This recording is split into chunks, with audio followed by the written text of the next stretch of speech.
Imagine this, trying to fight a revolution, but secretly helping the Right. revolutionaries. Or thinking you can handle worker unrest by, like, sponsoring their unions. Yeah, it sounds completely counterintuitive. Yeah. And then there's this image of the secret police, the Okhrana. Mm-hmm. Feared everywhere, supposedly pulling all the strings. But the sources we looked at, they paint a totally different picture, don't they? Tiny, strapped for cash. Exactly. That's the paradox, really. Mhm. The heart of the Okhrana. An agency built to save the monarchy, but, well, its own actions often seem to speed up its end. Absolutely. So in this deep dive, we're really pulling back the curtain on the Okhrana, and this is all based entirely on the source material you shared with us. That's right.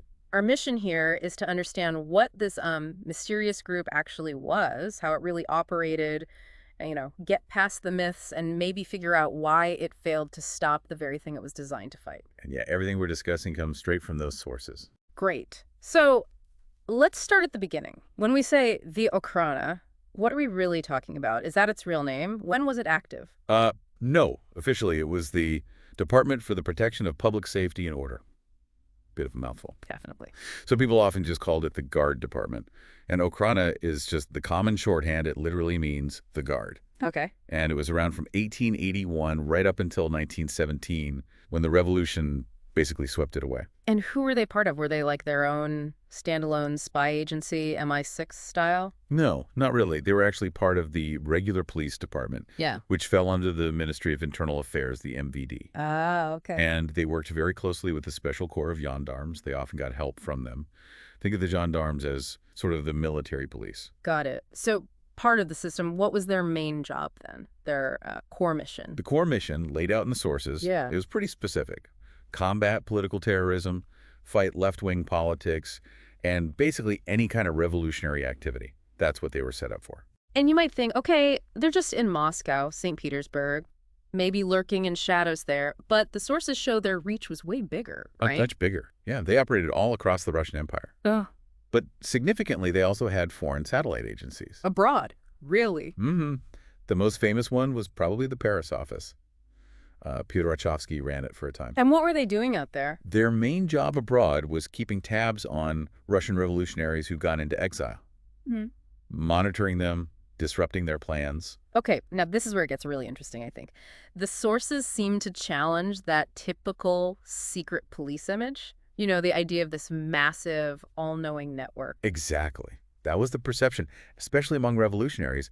They were terrified. Whispers of black cabinets reading all the mail, rumors flying around about, like, 40,000 spies. 40,000? Yeah, this image of almost godlike omniscience. But the reality, the sources paint a really strikingly different picture. How different? Well, before 1914, there were only 7 main Okhrana offices across the whole empire. And guess how many people worked in them total? I dread to think. A few hundred. 49. Wait, 49 employees in the main offices? Yeah. For that whole empire, that feels impossible. It's shockingly small, isn't it? And the sources also say they probably never had more than, say, 2,000 active informants at any single time across the entire country. Wow. That gap between the fear they generated and the actual numbers, it's staggering. It really is. And funding. Forget about it. They were always underfunded. Always scrambling for cash. Seems like it. The sources mentioned they never got more than maybe 10% of the total police budget. Critical mission, sure, but apparently not a top financial priority. So what's the takeaway here? Why does this gap, this mismatch between myth and reality matter for you listening? Well, I think it really shows how the idea of a powerful, all-seeing state can be almost as effective for control, for instilling fear, as the actual reality on the ground, which might be, messy, under-resourced. The perception becomes its own force. Exactly. It shaped how revolutionaries acted, how the public felt, regardless of the Okhrana's actual, quite limited scale. That's a really crucial point. Okay, so given these limits, small staff, tight budget compared to this huge mission, how did they actually operate? What were their methods? Well, the sources list quite a few tactics, Hmm. things like assassination, clandestine covert operations, counterintelligence, espionage, human-T, which is basically human intelligence, using spies and informants heavily. They ran manhunts, capture or kill missions. Yeah. And there's a specific term the sources mention, perlustration. For illustration, sounds Yeah. official. What is it? It's basically opening and reading people's private mail, Hmm. Officially sanctioned snooping, done secretly. Yep. That was a major way they gathered intelligence. Wheel reading, okay. And like we said, the foreign agency focused on using these methods on revolutionaries abroad. And then there's maybe the most infamous method they're known for, at least according to the sources, the use of agents provocateurs. That feels like a really defining and deeply controversial tactic. Oh, absolutely. Yeah. It was the whole idea is your agent doesn't just infiltrate a group to watch. Oh.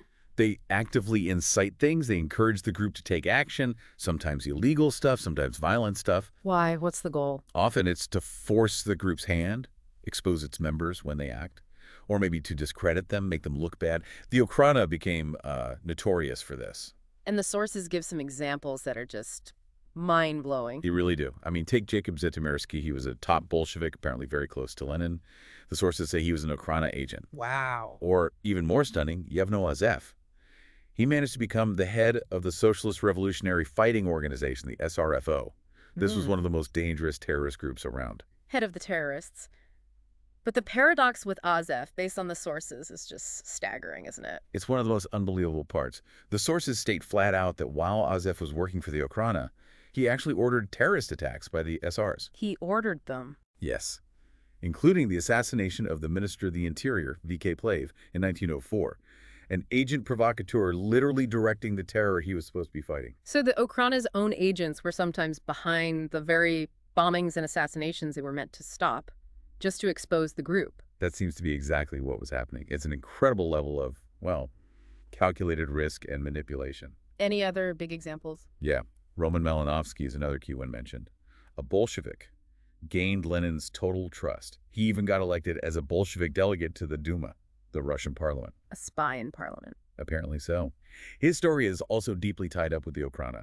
We should probably circle back to him when we talk about the Bolsheviks specifically. Definitely. Because the sources suggest a really bizarre strategy there. And wait, Dmitry Bogrov, the guy who assassinated Prime Minister Stolypin in 1911, he's also listed in the sources as an Okhrana agent. Yes, another case where a massive political assassination was carried out by someone supposedly on the state payroll. It just raises huge questions about control, tactics, oversight, everything. Which brings us to another strategy that seems, well, completely backwards, highlighted in the sources. Police socialism, or Zutovshchina, sponsoring trade unions. That sounds like the exact opposite of fighting revolutionaries. It does sound paradoxical, doesn't it? But this was the brainchild of a guy named Sergei Zubitov. Okay. And the theory basically was this. If you allow, even sponsor, official trade unions, you can steer workers' economic complaints, wanting better wages, better conditions, into channels that are approved, non-political. Ah, so divert their anger. Exactly. The hope was to satisfy them enough with bread and butter issues so they wouldn't turn to revolutionary politics, wouldn't try to overthrow the czar, manage the discontent, rather than just squash it. Control through co-option. Did they actually set these up? Oh, yes. The sources mention examples like the Moscow Mechanical Production Workers Mutual Aid Society that was founded in 1901. Zubitov helped set it up. And the idea spread to St. Petersburg, other cities, down into southern Russia. Did it work? Did this attempt to redirect all that worker energy actually succeed? Well, the sources suggest maybe some moderate success at first. It did channel some energy towards labor issues. But ultimately, no, he failed. Big time. How so? The turning point seems to be an incident in Odessa in 1903. One of these police unions went on strike, but it just ballooned into this massive general strike that paralyzed the whole city. It got out of hand. Completely out of their control. It totally discredited Zubitov, and the whole police socialism idea showed its limits, I guess. And tragically, this whole policy seems directly connected to one of the events that really sparked the 1905 revolution. Yes, the sources make that link very clear. The March on the Winter Palace that ended in the Bloody Sunday Massacre, January 1905, that was organized by one of these police-sponsored unions, led by Father Georgy Gapon. Oh, wow. And the sources note that later on, Conscious pointed directly at the Okhrana's role in backing Gapon's union as, contributing to that day's tragedy. So a strategy designed to prevent revolution arguably helped kick one off. Another huge unintended consequence. Their methods seem to constantly backfire. Okay, let's touch briefly on some of the darker stuff in the sources. Accusations of torture, fabrication. Right. Well, the sources note that torture was officially banned in Russia way back in 1774, but Oh, it still happened. the practice clearly persisted. And the material suggests that the Okhrana's way of operating things like arbitrary arrests, holding people indefinitely to get information, potentially made it easier for torture to continue, maybe even increase, as a way to extract intelligence. And there were rumors of actual torture chambers. Yes, the sources mention claims, at least, that the Okhrana had dedicated facilities for this in big cities like Warsaw, Riga, Odessa. Whether those claims are fully provable from these sources is one thing, but the accusations were there. And beyond physical stuff, what about fabrications? Lying. They're also linked to some major fabrications and disinformation campaigns. Like what specifically? Well, the sources attribute the fabrication of the first published version of the Protocols of the Elders of Zion. You know, that incredibly toxic anti-Semitic forgery. Yes, infamous. They attribute it to a writer and Okhrana agent named Matvey Golovinsky, who apparently worked for the foreign branch. Wow. And they're also linked to fabricating documents used in the Bailey's trial in 1913, which was a huge, very public anti-Semitic blood libel case. So it wasn't just infiltration and provocation. The sources suggest they were willing to use brute force and outright lies as well. That certainly seems to be the picture painted by the material we have, yes. Okay, let's zoom out for a second. The Okhrana didn't just spring up overnight. How did it evolve? What were its roots in earlier Russian security forces? You're right, it wasn't brand new. Russia had earlier security services. The sources mentioned things like the secret Prikaz way back and the third section more recently. But the direct line to the Okhrana really starts around 1866. What happened then? There was a failed assassination attempt on Tsar Alexander II. That led to creating a special security department just for St. Petersburg. Then there was another attempt in 1880, which led to forming a Department of State Police. And then the actual assassination of Alexander II in 81, that was the final trigger for the Okhrana as we know it. Exactly. He was killed in March 1881. His son, Alexander III, took the throne and acted fast. He immediately set up the first two dedicated security and investigation stations, one in Moscow, one in Warsaw. Okay. And these specialized units focused just on political police work.